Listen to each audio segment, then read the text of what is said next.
What if death isn't the end? Could a mother return in the form of her own child? And what dark secrets lie hidden in Morella's line? Join Classic Storytime Hub as we explore Morella by Edgar Allan Poe, a chilling tale reimagined for today. Before we dive in, subscribe for your daily stories. Now, let's go. I was drawn to Morella by an attachment so deep it unsettled me, an affection that felt both intimate and disturbingly unfamiliar. We met by chance years ago, yet from the very first moment, something inside me ignited, an inward blaze I had never known before. It was not desire. It carried none of love's warmth. Instead, it burned with a strange, relentless intensity that offered no explanation and obeyed no reason. I could neither name it nor master it, and that ignorance slowly became a quiet torment. Still, we continued to meet, and in time, by the indifferent hand of fate, we found ourselves standing together at the altar. I never spoke the language of romance. I never told myself I loved her. Yet she withdrew from the world entirely, severing all other ties, choosing only my presence. And in that isolation, I felt an unfamiliar peace. There is a peculiar joy in uncertainty, a fragile comfort in drifting through wonder and half-formed dreams. Morella's intellect was formidable, unnervingly so. I swear it as a truth. Her mind operated on a scale far beyond the ordinary. Her thoughts were vast, disciplined, and commanding. I sensed it immediately and, without resistance, slipped into the role of her student. At first, I listened. Then I learned. Eventually, I followed. She introduced me to obscure and unsettling texts, ancient philosophical works steeped in mysticism, writings dismissed by most as the forgotten debris of early German thought. Why these works captivated her, I could never understand.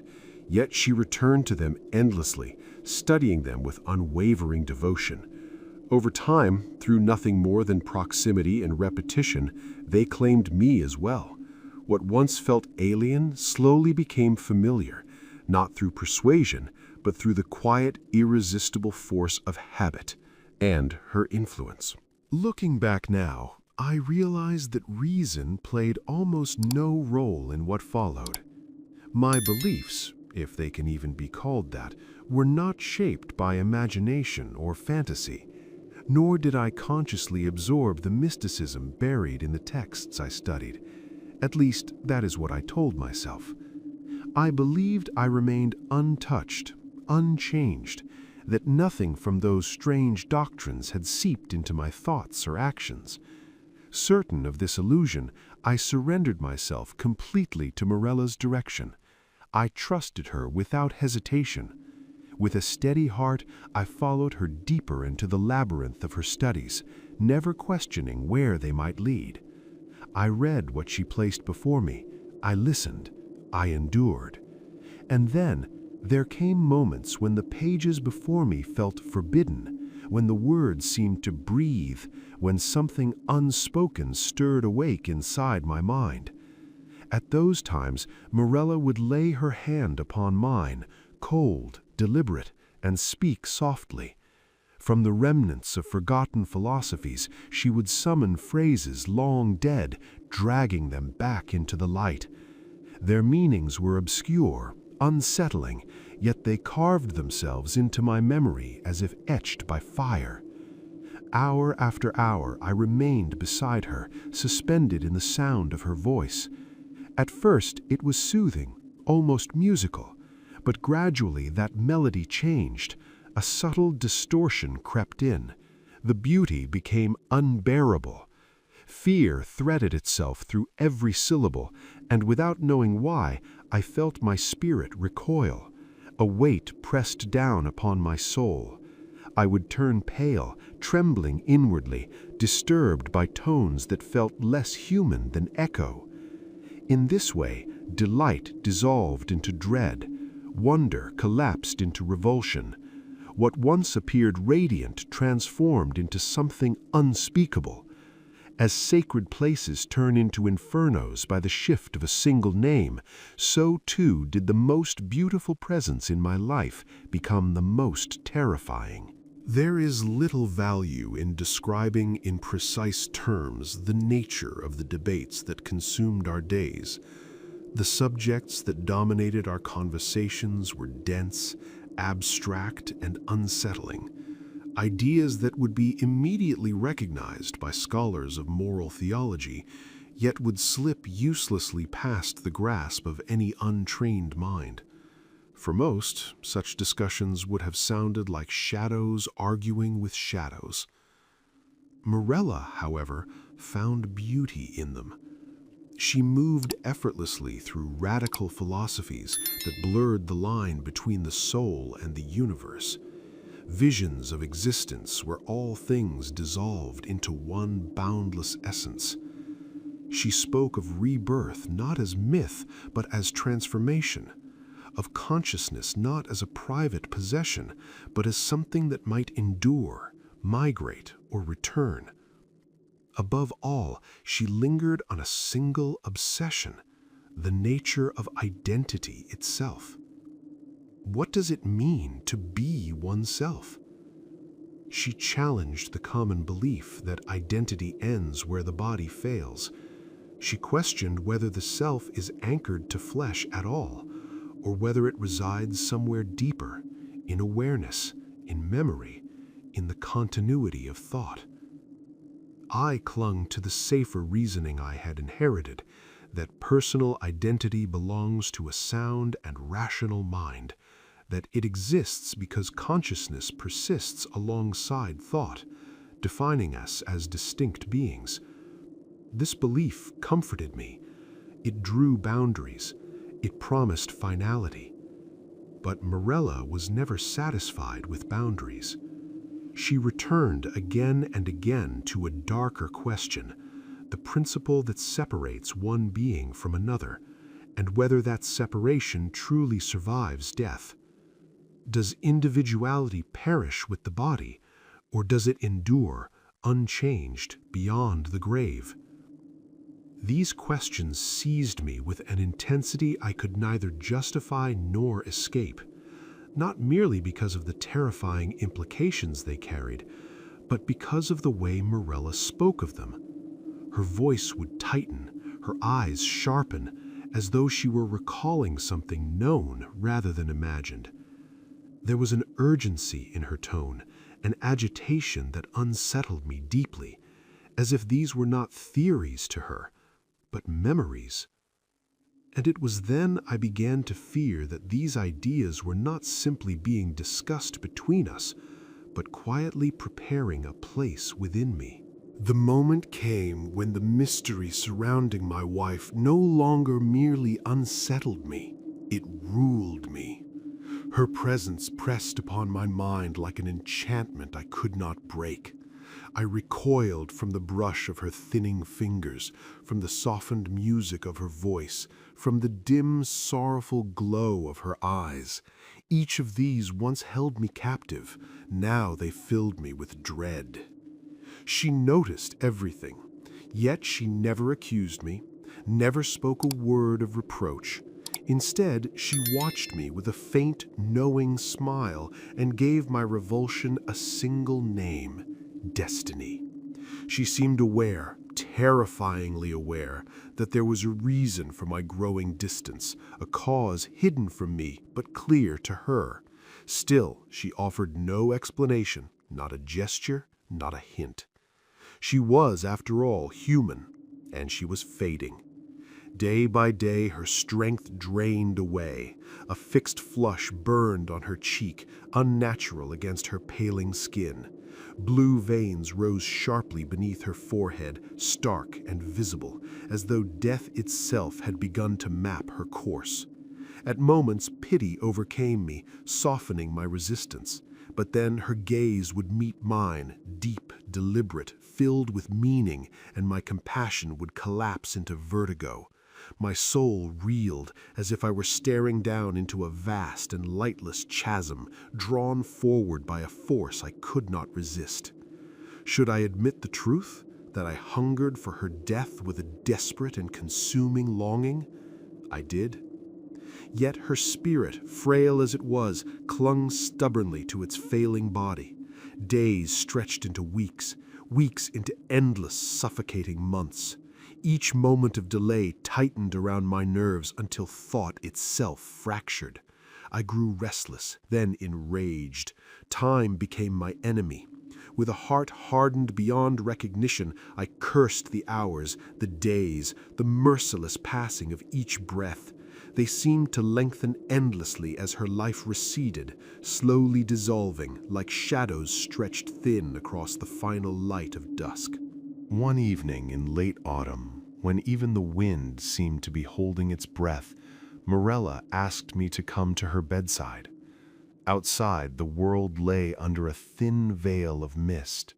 The waters beyond the house glowed with a soft, unnatural warmth, and among the deep gold and crimson leaves of the forest, it felt as though a fragment of the sky itself had fallen to the earth. "This is not an ordinary day," she said as I approached. Her voice was calm, almost reverent. "It is the kind of day on which a soul chooses whether to remain or to depart. It is a beautiful day for those who belong to life." A faint smile touched her lips. "And even more beautiful for those who belong to death." I bent and kissed her brow. Her skin was cool. "I am dying," she said quietly, "and yet I will endure." "Morella," I whispered, unable to say more. "There was never a time when you truly loved me," she continued, her eyes fixed on mine. "But the one you turned from in life, the one you feared, you will worship in death." "Morella!" "I am leaving this world," she said again, unshaken. "But something of me remains, a fragile promise of what you once felt for me, however faint it was." Her breath slowed, but her gaze did not waver. "When my spirit goes, the child will live, your child and mine, Morella's child." Her voice darkened. "And your life will be steeped in sorrow. Not the kind that fades, but the kind that takes root, the kind that lasts longer than memory itself. Your moments of happiness are finished. Joy does not return twice to the same life, just as certain flowers bloom only once in a season." She tightened her grip on my hand. "You will no longer dance with time as if it were kind to you. You will carry your ending with you wherever you walk, wrapped invisibly around your soul, like a burial cloth worn by the living." "Morella!" I cried out. "How could you know such things?" But she gave no answer. She turned her face toward the pillow, as if withdrawing from the world itself. A faint shudder passed through her body, subtle and final. And then she was gone. Her voice, which had ruled my thoughts for so long, vanished into silence. Yet her final prophecy did not fail. The child she bore at the moment of her death lived.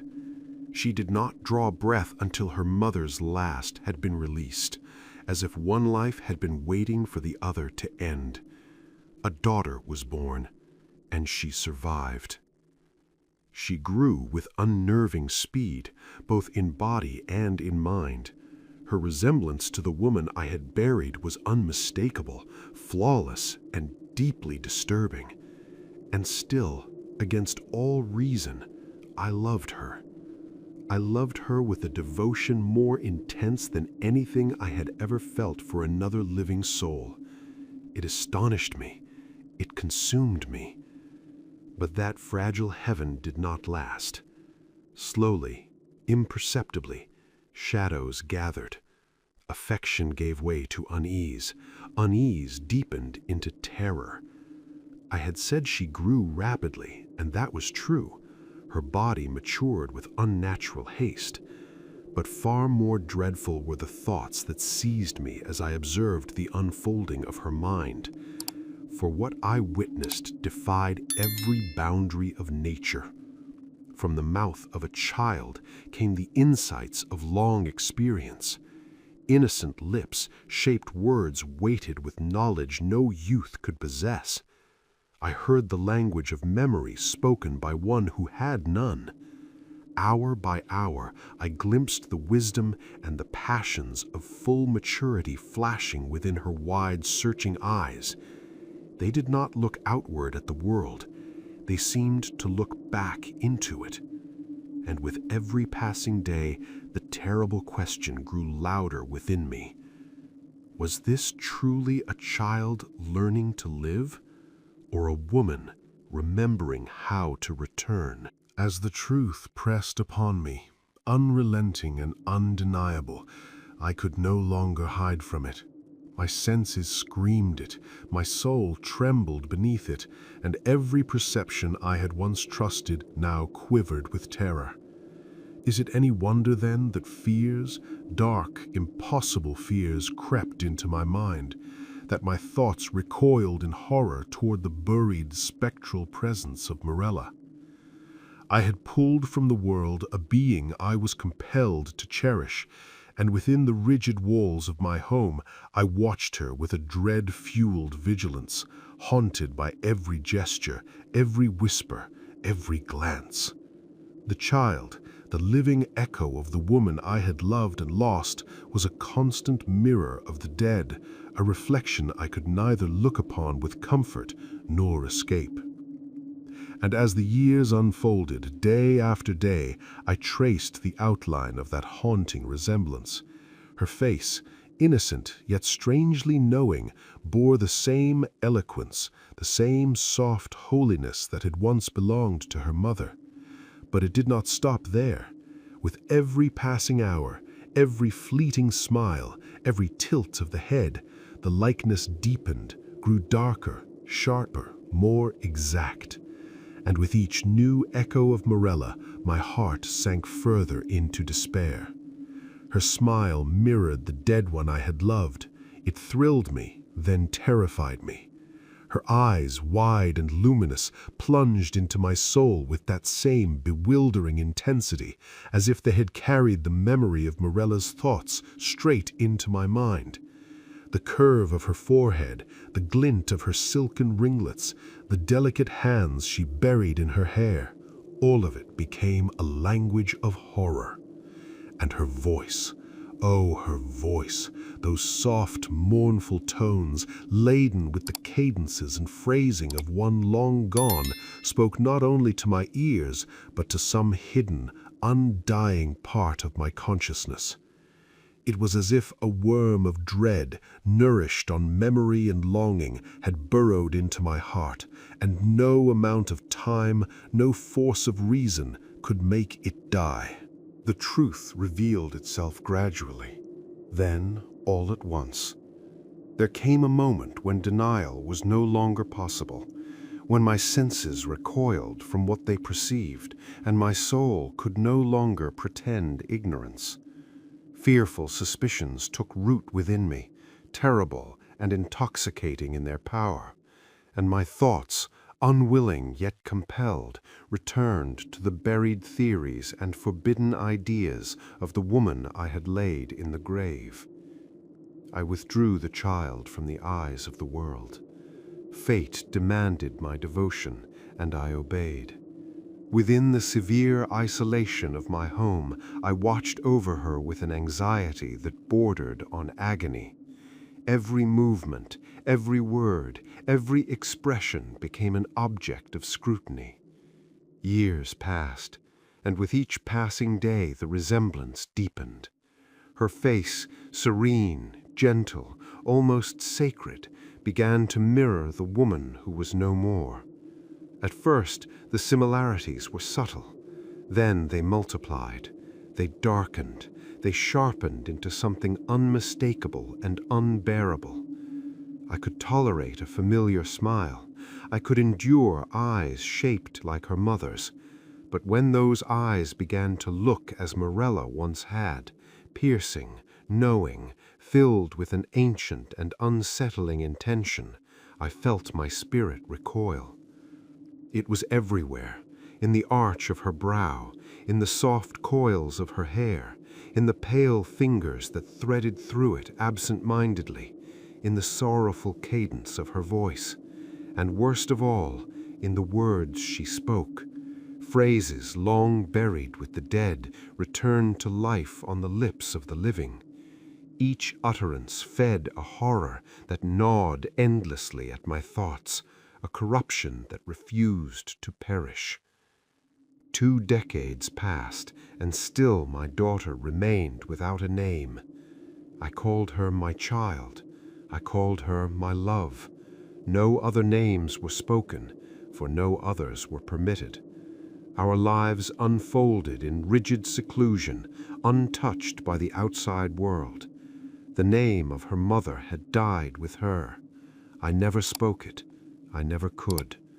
The girl had known nothing beyond the narrow boundaries of her existence, no stories, no memories, no impressions that could explain what she had become. And yet, desperation drives men toward illusion. The thought of baptism entered my mind as a kind of deliverance, a sacred act that might sever whatever unseen bond haunted my fate. At the font, beneath the dim arches and the heavy silence of night, I was asked to name her. I hesitated. Names flooded my thoughts, beautiful names, noble names, drawn from history and distant lands, names belonging to the gentle, the virtuous, the beloved.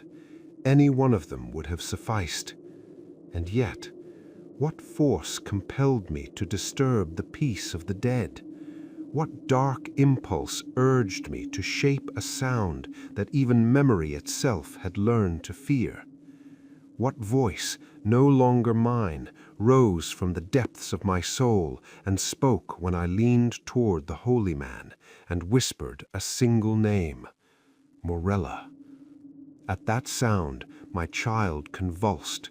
Color drained from her face as if life itself had fled.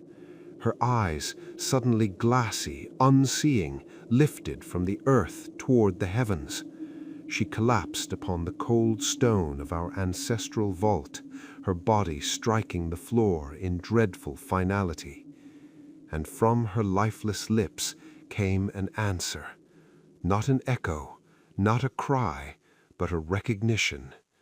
I am here.